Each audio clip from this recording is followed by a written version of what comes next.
beautiful thing about selling or doing anything in business is if you believe in it and you think it'll improve someone's life, then you'll go to bat. You'll do whatever it takes because you know it to be true in your heart, right?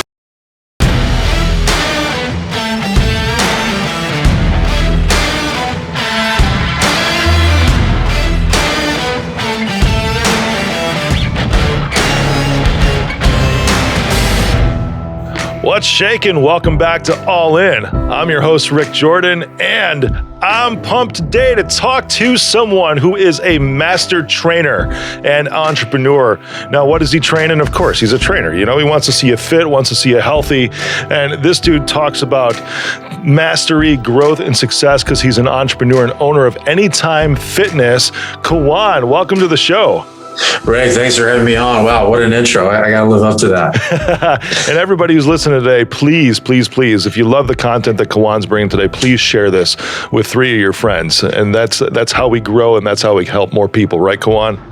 Absolutely. Yeah, definitely couldn't agree more. Awesome, brother. So master trainer, tell me what that means exactly. Okay, great question, Rick. So it all started out, I got hired as a trainer and I had 0 sessions under my belt. They gave me a t-shirt. It was too baggy.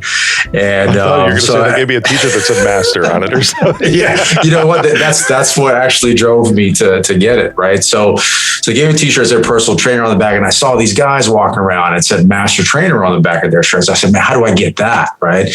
And they said, well, that shirt, you got to get 2,251 sessions under your belt. Whoa. Right, before you can get that shirt. And I wanted that shirt, man. One of the things I wanted most in my life was just like a symbol for me to say, okay, this was something that, you couldn't buy, you couldn't, get it. There's no shortcut. You had to earn it. Right. So I started off with 0 sessions, Rick, and I just focused. I just say, you know what, this is something that I want. And I want to get good at this. I don't want to do things halfway. And I just gave it my all. I asked the guy that certified me, I said, what advice would you give to a newbie trainer? And he said, throw yourself at it. Throw yourself at it, give it your all. And that's what I did. I went all in, man. I just, I chased that shirt and I eventually hit 2,251. And then the guy who actually got me the gig gave me the shirt that was master trainer. Was sort of like they give you the samurai sword or whatnot. It was this magical moment. And so I got that. I kept training and I eventually hit the 10,000 hour mark years later as well. So that's awesome. I'm always curious about this, because I'm sure there's data behind this somewhere, but why 2,251? Man, it's such a great question. In the thousands, when I eventually reached 1,000, it was like in the beginning, everything was a little challenging to do, right? So you had to design the workout, you had to get ready for the client. And so I would write a lot of my stuff down. So when things were taken or things didn't go your way, it was kind of like you were all out of sorts, right? And it was only until about 1,000+ sessions is where I started to get, what they call sort of unconscious competent at something, right? You just do it in your sleep or you're just blindfolded. So it was right around there. And then when I hit 2,000, I was like, oh, okay, I kind of see why they made this so far out because, everybody calls themselves, proficient or master at something, but it's only when you really acquire that many hours. I think that's just kind of like the sweet spot. I don't know. That's for the system that they had. But even, as a master, I always say, you're still learning. Mastery is a beautiful concept and you should always strive to attain it. But I feel like it's something that you consistently and constantly try to stay at as well. Yeah, I know you talk about mastery all the time too, and I assume you reference what you're talking about here, but what's what's your definition really of personal mastery? If I had to put it one way, I would say it's working on highlighting your strengths and then also improving your weaknesses, right? And understanding yourself, who you are, what you want in this world, what you're good at, and what you will do to pass that along. And just having, as they say, know thyself, right? Having knowledge of yourself and the gifts you've been given, and also the some of the things you don't want, and what are you going to do with those? How are you going to make that work for you? And I think too many times I see people going around not, acknowledging that. And I feel as though personal mastery is all encompassing of your strengths and weaknesses. You're getting deep on me today, brother. I appreciate that. That's a little bit, yeah. So that's right on. But I mean, your face. If you're listening to this, I mean, this is on YouTube too. But to see Kawan's face as he was talking about this, I mean, I was like, oh my Lord, it almost was like the Samurai Master. No joke, as you're delivering this. Right. I wanted to like get down and roll out a carpet or something like that. Like, exactly. Please, how do I do this? Right. Let's turn on Bloodsport. Yeah. But I mean, you're dead on in everything that you're saying. See, now I'm going to get all solemn too and just talk really close to the mic and just have some fun with this and be like, tell me more, Kawan. No, okay. But really, we're having that was fun. Awesome. Yeah. Thank you for that. That's right. So, knowing thyself, right? And that's something that is always interesting to me because I feel like it's a never-ending journey in that. And it's because I also know that your circumstances and your environment are constantly changing. And this was even in my book that I wrote 3 years ago around situational ethics. It's like, how do you really, really know, if you're going to go to the right or the left at a fork in your road, unless you've actually been to that very specific fork before. It's almost like you can almost know yourself at any period of time, but it's almost like I have known myself. Now I'm getting even deeper on you, right? It's like I have known myself to do this. Right, to do that, to think this way. But as I face the scenarios, I can prep and I can train like you do to face certain scenarios in life or in fitness, whatever. But how do we really respond? How do we know we're going to respond until we get to that moment in life? What a amazing question there. It's especially in business, right? I feel like that. Everything, like you said, everything's changing. And I love the, you said situational ethics, right? I think that's so true because it's funny, but when I transitioned from, trainer to, business owner or entrepreneur, which in essence, as a trainer, you kind of are that because you're the business and, the clients are your customers, and then you have to, automate things and, and get budgets down. But that transition is so, ever changing because things are there's so much more to deal with in business. Right. Yeah. And I feel as though that flexibility and that fluidity and being able to, use your gut, your intuition, and then the rational decision making at the same time to sort of go that direction, right? Because decision making it happens, so quickly. Having people around you that are a little bit smarter helps as well. So I try to leverage as many of those, and then make my own independent decision. But it's a great and a fascinating thing. You kind of got to go with what is also the right thing and what's best for the outcome. Yeah, for sure. And talk about those deciding factors, right? Of those decision points. You open, from what I read about you, you opened your business with 0 clients, right? That's right. Like none. That's see, when I started, I had at least one. 12 years ago. I mean, no joke. I had one single client when I started, which is still like crazy, right? Because you figure that one single client for me was bringing in $1,000 a month in revenue. That's it, right? And I had 2 newborn twins, family of 4, $1,000 a month. The math just doesn't work, and that was getting laid off, right? What was your story around like, hey, I'm going to open this thing with 0 clients, and it's a gym of all things too, man? Right.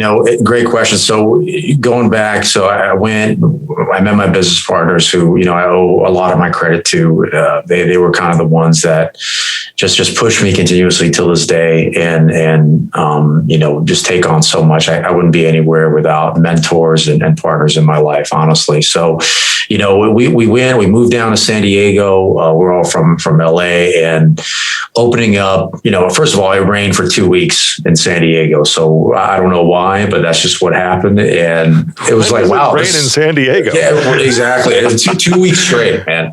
And I was like, wow, I guess this is what I moved down to, right? I left that 6-figure salary and, moved to a place where I didn't know anybody except for my business partners. And we had, zero members, 0 clients. Wow. So when I went in, it was an empty warehouse, right? And everything was, from the ground up, 0 people. And we said, okay, we're going to start marketing. And then the calls started coming in. And, what beautiful thing, when you have that one client who's paying that, at that point that at least you can replicate or create someone else, right? So we said, okay, well, we knew gyms and we knew that you had to provide a comfortable workout space. And we said, if kind of like if you build it, they'll come. When we looked at demographics, we knew that the population was there. We knew that there wasn't that much competition. So we said, okay, we just believed in it, man. We said, we know we could do this. So, going back to the title of the podcast, why I love it so much is because we went all in. We just said, we left it all. And we had this, what I've read before is there's a burning desire backed by faith. We said, we can do this, it's doable. The Anytime Fitness model helped a lot because of the franchise. And, it's just about making the calls. It's about picking up the phone and just doing those good old fashioned sales and just saying, hey, you're looking for a gym, what's going on, adding value and, getting them to come in and believe in it. But these people were signing up with no gym built. They just basically took a leap of faith and just say, you know what, we'll do it. And we got the first client or first customer, and we were just so stoked. And I was part of the call, and it was one of the worst calls in history, probably, of how it went, because I was just mind-bogglingly nervous about it. So it was one of the worst because you were on it. Is that what you're saying? Yeah, that's pretty much what I'm saying. I'd never done. I'm not trashing you, dude. That's what I think you were saying that, right? I was on. Yeah, no, that's exactly. Yeah, it sucked because yes. You know what I mean? Yeah. You know what I mean, right? And so I did that, and we just laugh about it till this day, but we were so excited about it. And then we just sort of chased that. We said, okay, let's keep doing that. Because the beautiful thing about selling or doing anything in business is if you believe in it and you think it'll improve someone's life, then you'll go to bat. You'll do whatever it takes because you know it to be true in your heart, right? Yeah, for sure. I love how you said, hey, we went all in on this, just with the gym, you knew gyms. That's cool. And it made me think, it's like, there's always these fallback plans. And I've said this before. It's like, third episode ever on this show was burn the net. And that's, function without the safety net, because you're going to perform better, stronger, and with more focus than anything else if you don't have that fallback, and still, people will confuse that sometimes with like I guess a backup plan would still be that way, but that's because it's back in there. But a contingency is a different story, right? And I'm sure you probably had a lot of contingencies based upon this, because contingencies to me are still a way to move forward. It's saying, if we hit this speed bump, this is how we're going to deal with it. And I'm sure there were probably speed bumps in your first year as you opened this thing, right, man? What was it like that first year, brother? Oh man, first of all, just panic attacks, lack of sleep. Yeah, just constantly just thinking. You were essentially going. It's not too far from like a military boot camp, and I'm very, very, supportive of our military. It's not per se as difficult, but it was just challenging on all fronts, man. Your psychology, the philosophies you have, the what you think you knew about business, your belief system, it all gets challenged. Everything gets challenged, and you can't hide. You can't. Yeah. You can't, shy away or try to misguide, because it's all out there. Everybody knows, your business partners know. So you have to be in transparency. You got to be in honesty. You got to call on your highest standards, so to speak, and just work and have that work ethic. It was tough in the beginning, and we all we were super stressed out. But the fascinating thing about human beings is how we adapt, to situations. And I'll tell you, man, and you probably know this even better, is showing up is half of it right there. Mm-hmm. If you just show up consistently and learn and just keep going through it. Don't give up. Don't get discouraged or not believe in yourself. And just keep working. Roll your sleeves up, get that 2,251 hours in. That's what it is. The more you build that, that's how you'll get better at anything. So that's all I did. I told myself, all right, I sucked today. I wasn't good. I missed this. I missed that. And I think, one of the biggest things that I try to do is improve daily on either mishaps or things that I dropped, and just say, okay, I need to get better at doing this. And then eventually you start to catch up. You start to get better. So to answer your question, I mean, it was definitely one of the most challenging things that I've been through. But I mean, the growth from that was just, amazing. Yeah, for sure. That's mental toughness 101 right there. That first 100%. Year. I remember that first year, man. And it was, trying to feed kids, trying to pay electrical bills, and just trying to find revenue where you can. And it's almost, I don't know, was this the same as you that first year, to where you probably have a certain standard of a client now, right? Right. That's, I'm going to charge this much, and this is who I'm looking for. I mean, you've opened 3 gyms from what I see, but back in year one, same here, likely, is that we would just take anything that threw money at us, because it's your first year and you're trying to make ends meet. It's almost like I definitely was not very selective year one, but I would always say, and how you said, keep moving forward in that, but my forward was saying, a year out, this is what it's going to look like. And I already had this vision in my head, almost knowing that this is going to suck for the first year. And I've got a little bit different view on it right now, but you hear a lot of these similar stories, right? And I realize in hindsight that it didn't have to suck as bad as it did if I would have done some other things, but I learned, now it is. So you and I can give advice, which is why we're talking here, to everybody else that's listening. But that first year, you almost want to take anything that throws money at you. Oh, yeah. Just because you need to pay your bills. Right. And you need to create a business in essence. So, take yes, as they say, right? And so many negotiation books that I read is just, if there's a sale and there's somebody that's willing to do business with you, take the yes. So 100%, I can't even imagine doing it with raising twins, man. Kudos to you, because man, that takes some real toughness right there. Not only mental, but just emotionally, and the wherewithal to do that is awesome. So nice work on that. And just, I look back on some of these, just like you said, man, I was laughing because, you said it didn't have to suck. And it's so true, because I was like, man, it was just so dreadful coming in sometimes, and I had to do everything, and then I was walking in work the other day, and I came to this realization, and I realized I was looking back on those days, and I was like, man, I'm so glad that I went through that, because it kept me humble. It taught me to know everything about the business, because I was in it every day. And just being in that environment allowed me to have more ownership in it, have more stake in it, because I understood it well. So I almost feel like it was something that had to be done. For sure. And that's part of knowing thyself too, right? Know yourself. How would I have gone through that differently? Now I understand, because I've gone through it. Exactly. Dude, I've had so many people work for me over the years too, because I'm talking 12 years ago is when this whole thing happened, right? Wow. So 12 years ago, I didn't know. I didn't know jack as far as how to do any of this stuff. But then you go through the fire. And then I remember somebody who worked here like 2 years ago or something like that, because Reach Out, I feel, is a really, really great place to work and everything that we do. But sometimes, and it was more my fault, because, dude, I would hire out of compassion, because I would see people with hardship, and it's like, oh, that was like me, and I got through it. That means that I can help you, and almost like the misguided compassion in a way. But the thought that I always got from them was that, not so much of entitlement, but almost as if they needed to be, or were supposed to be, in the same spot that I'm in now, without having to go through those periods of life education. And it's like, but you're never going to understand. I mean, when you look around, and I know this now too, when we look back on those days, it's like, oh, it could have been easier.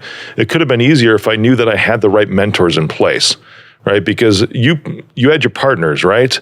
Right. That's great. You had people to lean on. I didn't really have many people to lean on until a year after when I hired my first business coach, but during that first period, if you're going it alone, and I don't know if you had mentors around besides your partners at that point in time, but if you don't have those people to help you make those decisions, or you're like, this is just something that I got to go through, then yeah, it's going to be tough. But also, those that are starting right now, don't expect, and I had a post on this the other day too, don't expect to be, and dog yourself for the people that are 10 years ahead of you, because they're 10 years ahead of you. They've gone through this stuff already. So it's okay to be where you're at right now. But second, also, don't try to bring those people down to your level, because they've gone through all that stuff already, and you can learn from them. You can look up to them. And then at some point, you can crush your own journey.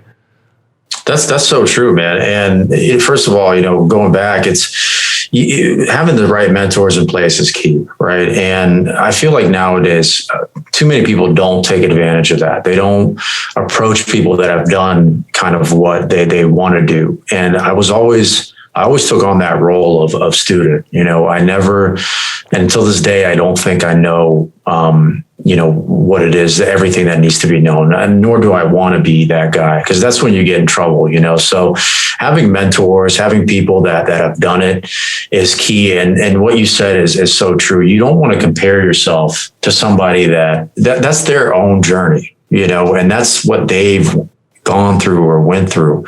Yours is your journey to live and to go on your own. It's your road to mastery, right? So that's kind of it robs you of the individual thing that you have to go through, because I was guilty of doing that when I was younger. And I was too. And that's why I say it, dude. It's like, oh, look at all the stuff that they have. And it's like, I'm going to go after that, but why?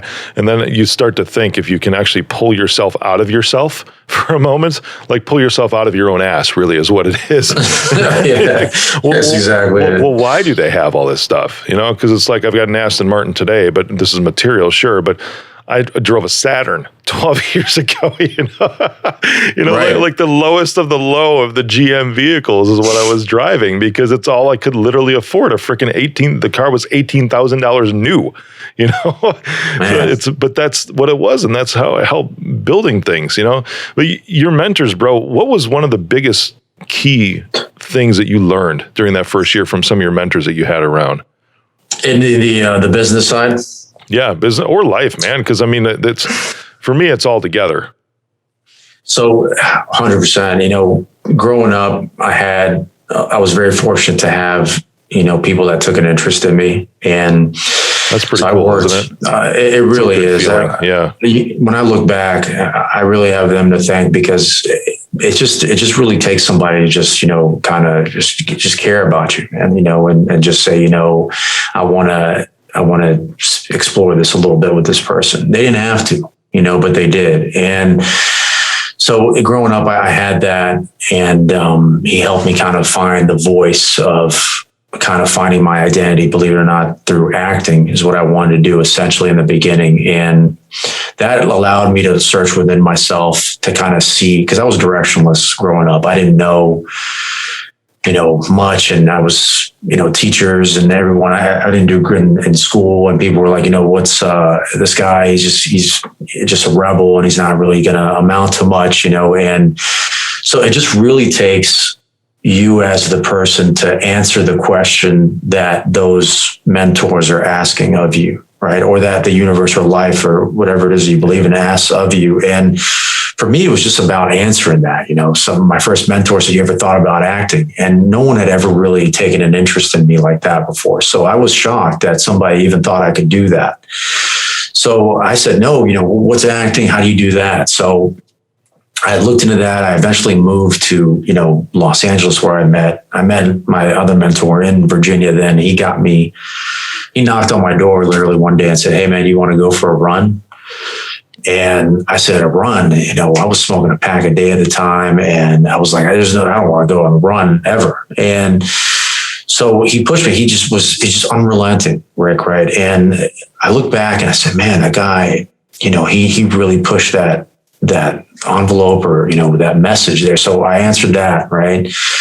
And I met a buddy at the gym who said, we became friends. He was a trainer. He's the one who gave me that master trainer shirt. And he said, hey man, you ever thought about being a trainer? And again, no one had ever thought about me like that. Right. So I said, wow, well, how do you do that? What's that about? And it was the perfect storm because it happened at a time where I was facing this financial crisis, right? Where I was forced to make a decision where I was going to move back to Virginia, where I was originally from, or just call it quits, right? So that's how I stumbled upon it. It was literally someone taking an interest. And then I met my fitness manager who also took an interest and developed me on the business side of things and taught me what training was, the science behind it. And then my business partner, who was a manager at the time, had asked me, and he said, what do you want to do with your life? And I said, well, I want to make this much and I want to do these things. And he said, well, it's not going to happen with what you're doing. You ever thought about opening up your own business? And again, I was like, no, man, like, how do you do that? What's that? And that's really it, right? To break it down in a nutshell, I just, people show up in your life and they come and go all the time, but there's going to be those ones that take an interest or show you something. And it's really up to us to answer that calling and to be that role of student, to recognize it when it's there. So that's kind of what I did. I just followed what people told me to do, and I just did it. I got out of my own way, just like you said. You pull yourself outside of yourself, right? And it's a hard thing to do, especially when you're in it at the time, and recognizing this, because you're right, man. But it's really, really good mentors that come in your life that will continuously reinforce you. It's you can go anywhere and you can get a word of affirmation one time, right? You can get a word of affirmation on a one-night stand if you really want to go that way, right? Good, yeah. Yes, but to have that continuous affirmation from somebody that really sees you and what you can be and who you are is something that's really special. So when you're in that moment, I mean, this is coming back to what we were talking about earlier, right? Is that don't start to try to be like, well, I should be them already, right? It's like they've already gone through this stuff so that they can help you. That's all exactly you have to do it. is just recognize it, and then you will be where they are and probably surpass them if you can just shut up and just listen for a moment. Yeah, that's exactly it.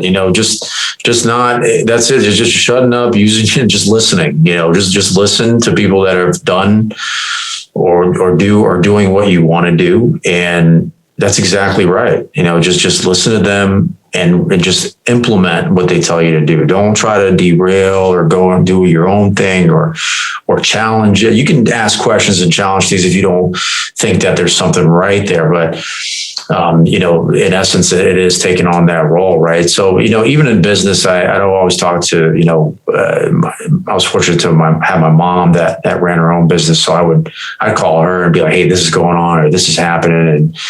And the other, secret that I use, I just read a lot of books, audiobooks. I read books on business, how to deal with, difficult situations, conversations. And I just nonstop, man. I feel like I've been going to college for like 4 years. I read every day on just good business books, and that'll do wonders for you if you implement that as well. For sure. What are some that stick out for you? Oh, man, top of my head, business books. Good to Great. Jim Collins, I can't knock that. That's one of the ones that really did it.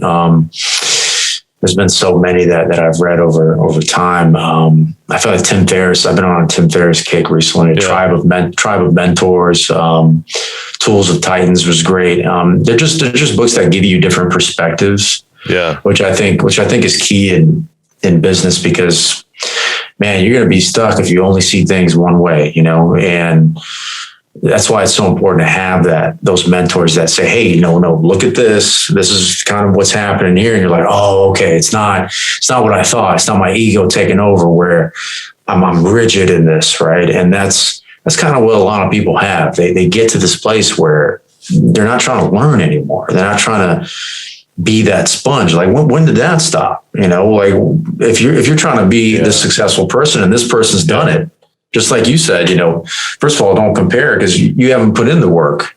That's like saying I want to shoot a perfect, free throw every single time. Well, how many free throws you've been shooting? Because if you haven't shot a certain amount, by the time you get decent, it's just you need that practice, right? Yeah, for sure. I mean, well, 2000, unless you're Shaq, right? Yeah, exactly right. Yeah. Love you, buddy. That's some things you realize over the course of time too that you're just never going to be good at. This is true. That's okay, but that's an important lesson to learn too, right? Oh yeah, because you don't want to do major and the minor things. You want to go to what you're good or what you're potentially going to be great at, and that's exactly right. You don't want to chase down the thing that you're going to be average in. Find the thing you're good at, and man, to be honest, does people really want to be good at everything? I mean, how do you even do that? Like that's so hard to do. I mean, I feel like you're just going to be overall average. Find one or two strengths and run with it. Right on. Another book for you to start reading. You'll probably enjoy this with your list that you have already. Tim Grover's Winning. Mm. It's a new book that got out. Yeah. That's Michael Jordan and Kobe Bryant's trainer, right? Oh, yes, right. Yeah, buddy. Yeah. Yep. For sure, man. Did you like that one? Yeah, I just got into it over the weekend, actually. And so far, awesome. It's phenomenal. Absolutely. I'm going to check that. I'm going to put that on my list right now. Yep, right on. Everybody else who's listening, put that on your list. And Tim, you're welcome. There you go. Right. Dude, you've got a podcast, right? ValueVerse? Yeah, ValueVerse podcast. That's right. That's awesome. That's you can find it at thevalueverse.com. I'm sure on all different platforms too, Apple, Spotify. Yeah. Dude, what made you want to launch that? Man, it's funny you ask. How the pandemic hit right last year, and I was sitting around, I had all this free time, and I said, man, what am I going to do? Right. And I said, well, you always wanted to do something on social media. You always wanted to sort of reach out and add more value. And I said, that's definitely something I want to do. So I just started growing my Instagram account, and I started, just posting daily, and I got some good feedback from that. And I thought, okay, this is cool. Now, how do I want to do more? I want to affect more people. How do I create a space where people can have these open conversations in essence to, just be more, just add even more value. So it took me about almost a year of procrastinating. And I said, man, how do you do this? What's a podcast? What is all this? Right. And I finally just one day, I was down with the flu, and thankfully it wasn't COVID. And I was like, it's so funny, man. But when those things happen to you, it kind of makes you realize what matters. I don't know if you've ever gone through something where it just makes you stop and think, and being sick, being in bed, I just saw my life and I was like, what am I doing? What else can I do? And I said, all right, well, I'm going to decide and I'm going to do this podcast. So I threw a name together, and then I told myself the most important thing to do is just start, just do something. And that's when I just launched it about a month and a half or 2 months ago almost. So awesome. So it's I appreciate that. Yeah, really cool. There's something to be said about that, because last year, everybody and their grandmother launched one, and some only lasted, most of them probably only lasted about 5 or 6 episodes. That's it. So if you're going to do it, I mean, that's the same thing in training or anything else, right? Consistency and longevity in those things. Yeah. There's some people that I knew that would start into it, and this, I guess, is true with anything, and then realize, I really don't like it, and that's okay. But that's if it's something that's going to add value, if it's something that you feel like you really want to do, that you should do, then that's where you have to continuously go at it, because it is going to suck. It's like your first year in business, right, man? You get through those. That's exactly right. Yeah. How'd you feel the first couple of episodes? Oh man, the first couple of episodes came out, I was jazzed, stoked. And then after about, just like you said, man, like 6th or 7th one, I was like, man, this is getting a little tiring. And I put systems in place so that I wouldn't So I outsourced my editing and, my show notes, because I knew myself. I was saying, if I do these on my own, they're going to become chore-like, then I'm going to fall off. Right. So I said, do only the thing that you love doing, which is connecting with people, having these conversations like you and I are having. And then that way you just get to walk. Right. And I said, okay, so that's what I'll do. And then after that, I did hit that wall where I was thinking, what am I doing? Why am I doing this? But I love connecting with people, and it always brings me back to that. So it's fun. It becomes fun when you delegate properly and don't have to tie yourself to the stuff that you don't like doing. Yeah, right on. I feel you. Speaking about delegation, dude, you've got 3 gyms right now, and you're planning on opening a 4th and a 5th, right? That's right. Coming out of this past year, that's some people be like, dude, you crazy. Yeah. That's solid. I like that, dude. You're doubling down, which is phenomenal. So what made you have that crazy thought coming out of like, oh, I'm not open. I'm not making money right now from memberships. Let's just open more gyms. Man, a great question. I have my business partner to thank for that. He's kind of like the guy who's constantly, just adapting, right? And he's always on the lookout. He's kind of like our expansion guy, and he's always, just searching, right? Just adapting. So I feel like in the pandemic, there was 2 types of people, right? There was the type that got heavily affected or just didn't adapt. And then there was the type that adapted and used it to not per se their advantage, but to propel themselves into something else, right? Or to do something. So when that happened on the first go around, we shut down. And then when we were allowed to reopen, we built the outdoor gym, and then we kind of just consistently looked for opportunities. So we were looking for real estate for places that weren't, doing too well. And then we would just hit them with a proposal or a letter of intent and just go from there. And so we changed our strategy from sort of opening and building them from the ground up to just either acquiring existing ones or ones that were just already built out, and it just allowed for that faster expansion. So we just rolled with the tide, with the waves, and just found opportunities where we could. That's kind of what you got to do, I guess, right? You do. There's so many creative ways to expand too, especially when it comes to acquisitions, man. There's a lot of people that are starting to teach on this now about almost like $0 down and you can buy a company. That's true when you can find that, especially with seller finance deals going on nowadays. And it's the easiest way to add revenue is to acquire too. And to grow it's the fastest way. That's right. And the good thing about Anytime is because it's in the Anytime Fitness sort of, I guess you would say, a realm. You would have other owners that were either willing to sell or just wanting out for whatever reason it was. So we were very fortunate in that as well, that people were just saying, hey, I've done my time with it, and I'm in a good place, and I kind of want to head out of this the gym business. And we say, all right. I love it. Everyone, go find Kawan at thevalueverse.com and listen to his show, because it's going to go on my subscription list right now too, man, because I really enjoyed our conversation today. I appreciate you. Me as well, man. Thank you for having me on, and you're a great host, and you got a great show as well. Thank you. Thanks, brother.